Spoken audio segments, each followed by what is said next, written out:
Hello! And welcome to Larry's Library.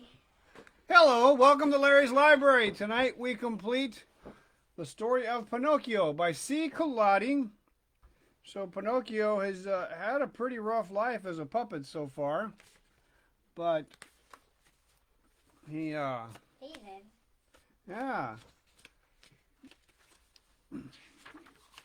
But tonight,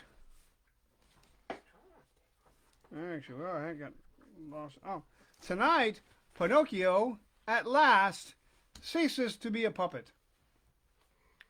While Pinocchio was swimming quickly towards the shore, he discovered that his father, who was on his shoulders with his legs in the water, was trembling as violently as if the poor man had got an attack of ague fever. Was he trembling from cold or from fear? Perhaps a little from one and the other. Perhaps a little from both the one and the other. But Pinocchio, thinking that it was from fear, said to comfort him, "Courage, Papa! In a few minutes we shall be safely on shore." "But where is this blessed shore?"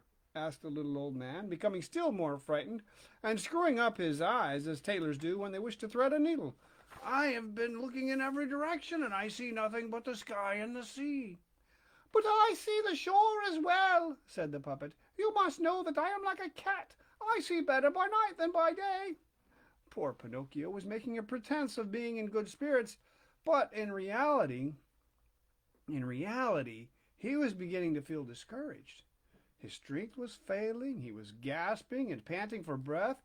He could do no more, and the shore was still far off. He swam until he had no breath left. Then he turned his head to Geppetto and said in broken words, "Papa, help me, I am dying." The father and son were on the point of drowning when they heard a voice like a guitar out of tune saying, "Who is that is dying?" "It is I and my poor father." "I know that voice. Are you Pinocchio?" "Precisely. And you?"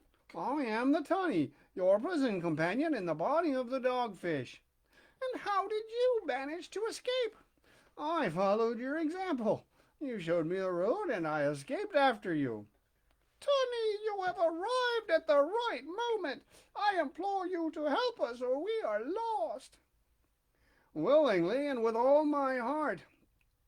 You must both of you take hold of my tail and leave me to guide you. I will take you on shore in 4 minutes." Geppetto and Pinocchio, as I need not tell you, accepted the offer at once.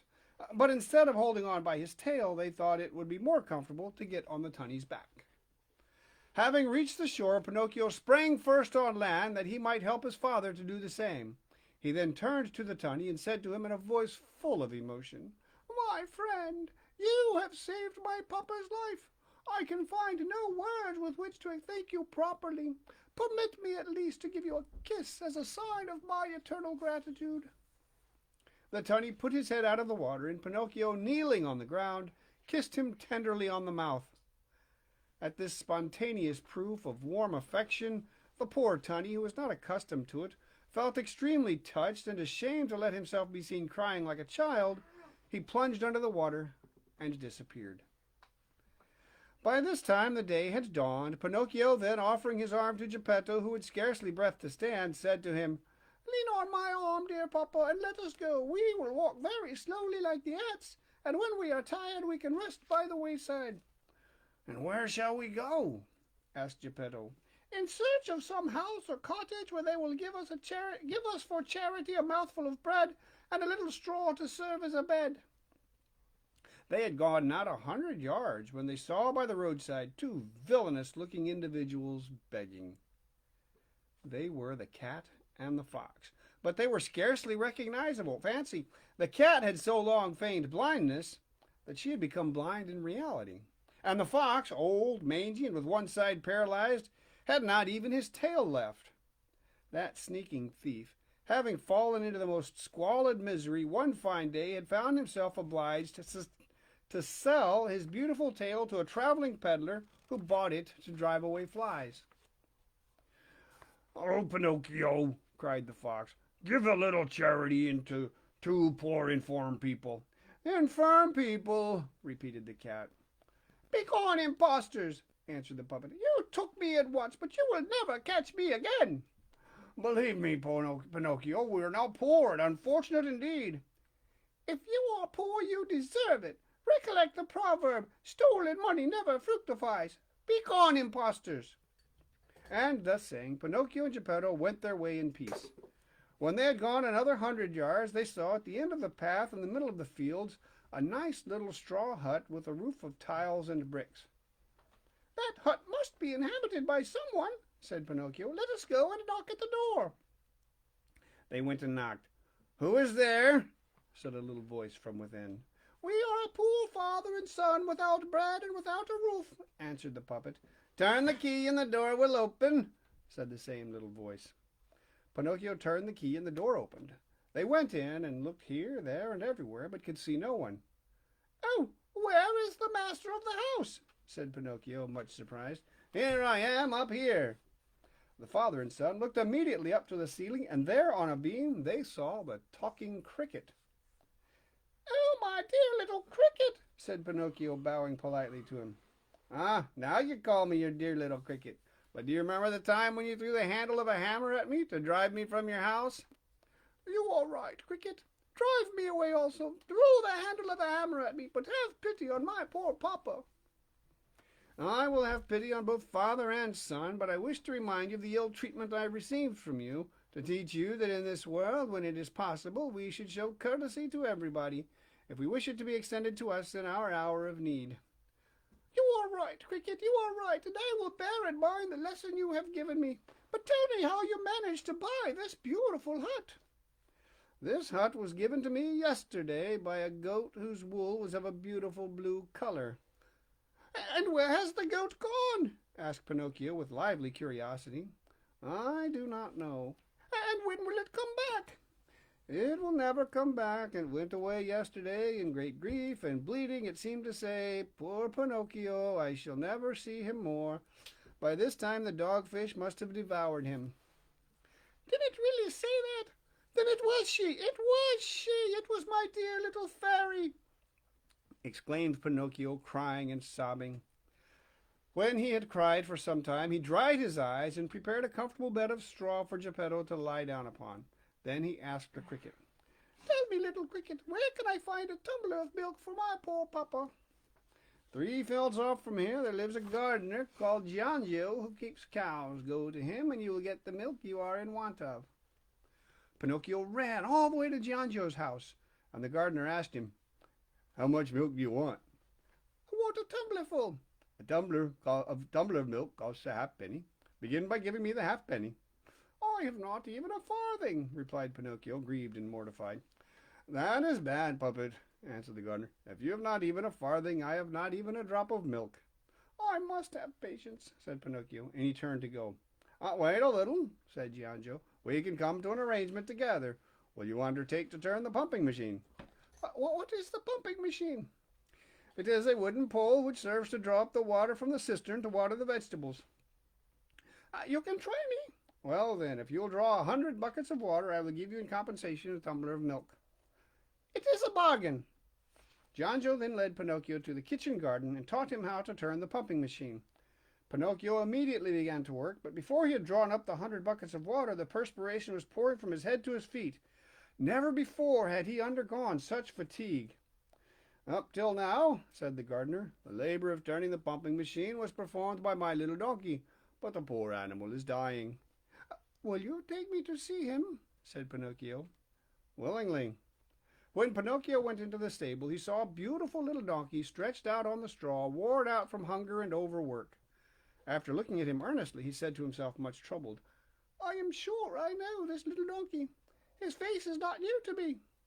And bending over to him, he asked him in asinine language, "Who are you?" At this question, the little donkey opened his dying eyes and answered in broken words in the same language, "I am Candlewick." And having again closed his eyes, he expired. "Oh, poor Candlewick," said Pinocchio in a low voice, and taking a handful of straw, he dried a tear that was rolling down his face. "Do you grieve for a donkey that cost you nothing?" said the gardener. "What must it be to me who bought him for ready money?" "I must tell you, he was my friend." "Your friend?" "One of my schoolfellows." "How?" shouted Giangio, laughing loudly. "How? Had you donkeys for schoolfellows? I can imagine what wonderful studies you must have made." The puppet, who felt much mortified at these words, did not answer, but taking his tumbler of milk, still quite warm, he returned to the hut. And from that day, for more than 5 months, he continued to get up at daybreak every morning to go and turn the pumping machine to earn the tumbler of milk that was of such benefit to his father in his bad state of health. Nor was he satisfied with this, for during the time he had over, he learnt to make hampers and baskets of rushes, and with the money he obtained by selling them, he was able with great economy to provide for all the daily expenses. Amongst other things, he constructed an elegant little wheeled chair in which he could take his father out on fine days to breathe a mouthful of fresh air. By his industry, ingenuity, and his anxiety to work and to overcome difficulties, he not only succeeded in maintaining his father, who continued infirm, in comfort, but he also contrived to put aside 40 pence to buy himself a new coat. One morning he said to his father, I am going to the neighboring market to buy myself a jacket, a cap, and a pair of shoes. When I return," he added, laughing, "I shall be so well dressed that you will take me for a fine gentleman." And leaving the house, he began to run merrily and happily along. All at once he heard himself called by name, and turning round he saw a big snail crawling out from the hedge. "Do you not know me?" asked the snail. It seems to me, and yet I am not sure." "Do you not remember the snail who was lady's maid to the fairy with the blue hair? Do you not remember the time when I came downstairs to let you in, and you were caught by your foot, which you had stuck through the house door?" "I remember it all," shouted Pinocchio. "Tell me quickly, my beautiful little snail, where have you left my good fairy? What is she doing? Has she forgiven me? Does she still remember me? Does she still wish me well? Is she far from here? Can I go and see her?" To all these rapid, breathless questions the snail replied in her usual phlegmatic manner. "My dear Pinocchio, the poor fairy is lying in bed at the hospital." "At the hospital?" "It is only too true. Overtaken by 1,000 misfortunes, she has fallen seriously ill, and she has not even enough to buy herself a mouthful of bread."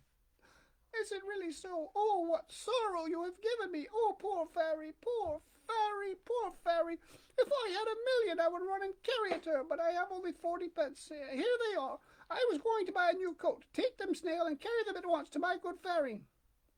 "And your new coat?"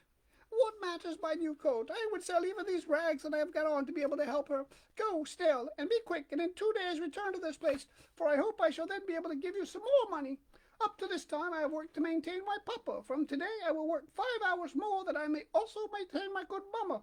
Goodbye, snail. I shall expect you in 2 days." The snail, contrary to her usual habits, began to run like a lizard in a hot August sun. That evening Pinocchio, instead of going to bed at 10 o'clock, sat up till midnight had struck, and instead of making 8 baskets of rushes, he made 16. Then he went to bed and fell asleep, and whilst he slept he thought that he saw the fairy smiling and beautiful, who, after having kissed him, said to him, "Well done, Pinocchio. To reward you for your good heart, I will forgive you for all that is past. Boys who minister tenderly to their parents and assist them in their misery and infirmities are deserving of great praise and affection, even if they cannot be cited as examples of obedience and good behavior. Try and do better in the future, and you will be happy." At this moment his dream ended, and Pinocchio opened his eyes and awoke. But imagine his astonishment when, upon awakening, he discovered that he was no longer a wooden puppet, but that he had become instead a boy, like all other boys. He gave a glance round and saw that the straw walls of the hut had disappeared, and that he was in a pretty little room, furnished and arranged with a simplicity that was almost elegance. Jumping out of bed, he found a new suit of clothes ready for him, a new cap and a pair of new leather boots that fitted him beautifully. He was hardly dressed when he naturally put his hands in his pockets and pulled out a little ivory purse on which these words were written: "The fairy with blue hair returns the 40 pence to her dear Pinocchio and thanks him for his good heart." He opened the purse, and instead of 40 copper pennies, he saw 40 shining gold pieces fresh from the mint. He then went and looked at himself in the glass, and he thought he was someone else, for he no longer saw the usual reflection of a wooden puppet. He was greeted instead by the image of a bright, intelligent boy with chestnut hair, blue eyes, and looking as happy and joyful as if it were Easter holidays. In the midst of all these wonders succeeding each other, Pinocchio felt quite bewildered, and he could not tell if he was really awake or if he was dreaming with his eyes open. "Where can my papa be?" he exclaimed suddenly, and going into the next room he found old Geppetto quite well, lively, and in good humor, just as he had been formerly. He had already resumed his trade of wood carving, and he was designing a rich and beautiful frame of leaves, flowers, and the heads of animals. "Dear papa," said Pinocchio, throwing his arms round his neck and covering him with kisses, "how can this sudden change be accounted for?" "This sudden change in our home is all your doing," answered Geppetto. "How am I doing?" "Because when boys who have behaved badly turn over a new leaf and become good, they have the power of bringing content and happiness to their families." "And where has the old wooden Pinocchio hidden himself?" "There he is," answered Geppetto, and he pointed to a big puppet leaning against a chair with its head on one side, its arms dangling, and its legs so crossed and bent that it was really a miracle that it remained standing. Pinocchio turned and looked at it, and after he had looked at it for a short time, he said to himself, "How ridiculous I was when I was a puppet, and how glad I am that I have become a well-behaved little boy." And that's the end. Pinocchio. Tomorrow, we'll be reading The Celebrated Jumping Frog of Calaveras County. Same bat time, same bat channel. That is awesome! This has been Larry's Library. Boy, wash your hands! And comment suggestions for upcoming books and additional books. And Thank be you. a smile if Stay they safe. get you.